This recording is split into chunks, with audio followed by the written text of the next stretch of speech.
Hey guys, Simon at Tonkadale. Chris here. We're here to talk to you about Japanese beetles.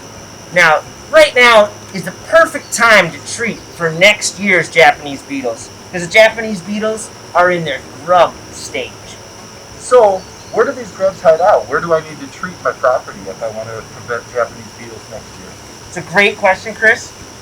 People commonly want to treat like the flower beds where they're seeing the damage from Japanese beetles. Well, that makes sense because I see the damage on my rose bushes, on my hostas, and all that stuff. And interesting to know that actually at this time of year, they're in the sunny parts of your turf. So the adults feast on the flowers and other vegetation, and then they go lay their eggs in the sunny turf in your yard.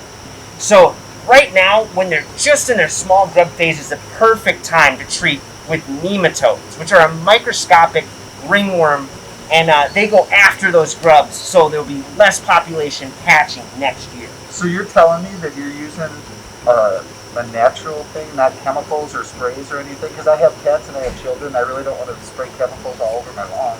Yeah, it's not a chemical treatment. It is a living product. It comes refrigerated.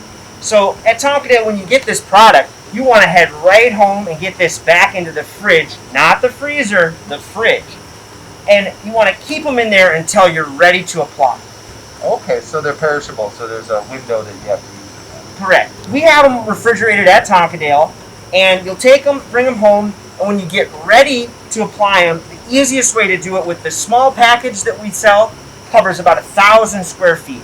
So do I need any special equipment, any kind of broadcast spreaders or sprayers? Yeah, you know, we've got one of these dial-in sprayers, and this is a really great way to apply the small package. The large package that we have is for 10,000 square feet, so you'd have to make a concentrate. It's a little bit more involved. So today, we're just going to talk about using a small package for 1,000 square feet. So you'll need a dial-in sprayer.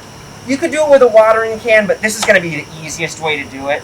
And you want to make sure you open that sprayer up, and there's a little screen. You see that screen in there, Chris? Oh, yeah. So there's a little screen there, and you want to remove that screen with either a tweezer or screwdriver. We can help you at Tonkadale too, but that keeps the nematodes from being filtered out. We want them to pass through the sprayer. So we're going to get ready to spray. We're going to take our package out of the fridge, and we're going to set it on the counter, because they need some time to wake up. So we'll give them about a half an hour of time sitting on the counter to wake up. And while that's happening, we want to go out and pre-moisten the sunny part of the turf. Remember, that's where the grubs are, is in the sunny parts of the turf. And we want to pre-moisten the lawn, because nematodes travel through water, so it's really important that you do this when the lawn is wet. So in that half an hour they're sitting out is the perfect time to go prep your lawn for spring. One quick question. Is this better to do right after I mow the lawn, or should I maybe do it before I mow the lawn? I don't know that it matters, to be honest. I would do it at the time that's convenient to you, or you can dedicate the time. And if you did apply, I wouldn't go mowing the same day. I'd give them a couple days to make sure that they got into the soil, penetrated into the soil. But you can do it in long grass, short grass. It shouldn't really matter.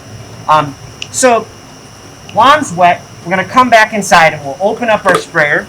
And in the package of nematodes, it's just this little package, and there's carrier and the actual nematode. So there's material that the nematodes are living in right now, and that everything gets dumped into the sprayer.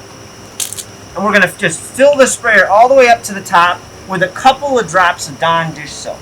And the reason you use some dish soap is it acts as a surfactant, so it helps the water evenly disperse and penetrate into the soil. So we add the whole packet, a couple drops of Dawn dish soap, and we filled it up. We're going to go ahead and put the cap back on. We can give it a light stir at that time, make sure it's all dissolved into that reservoir there. At Tonkadale, we found that on the 4-ounce setting on your sprayer, it's about the right speed coming out, that you don't have to rush to apply, then you can do it at a nice walking pace. So as you're going, I mean, keep an eye on how much you're using and speed up or slow down depending on how much you're using. But we found 4 ounces tends to be a good speed to apply. So you'll walk across the lawn, applying. You're hooked up to your hose on this end, applying them. And then after you've applied, it's a good idea to fill that reservoir back up with water and reapply. So then you really make sure you give them enough water to penetrate into the lawn. And that's about it. After you've done that, you can sit back enjoy and look forward to next year having a smaller population of adults hatching close by your vicinity. Well, that's something I can get behind. Yeah. So, it's one of those things that if everybody did it, it would really knock the populations down. So every little bit helps. And so I'm a fan of doing it because I don't want any adults hatching nearby. If they hatch over at my neighbor's house, there's probably things they can eat over there. And most likely my stuff will be okay. This year's been a pretty mild year for adult Japanese beetles, and that's kind of natural. There's some years where they ebb and flow, higher and lower populations.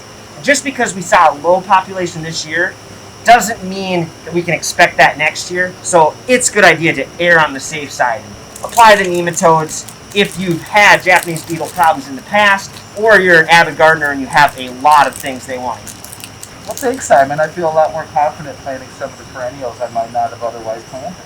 Yeah, come on down to Tonkadale. We'll hook you guys up with some nematodes. This is the larva nem, which is a specific type of nematode that goes right after the Japanese beetle grub. We'll help you out. We'll talk you through it.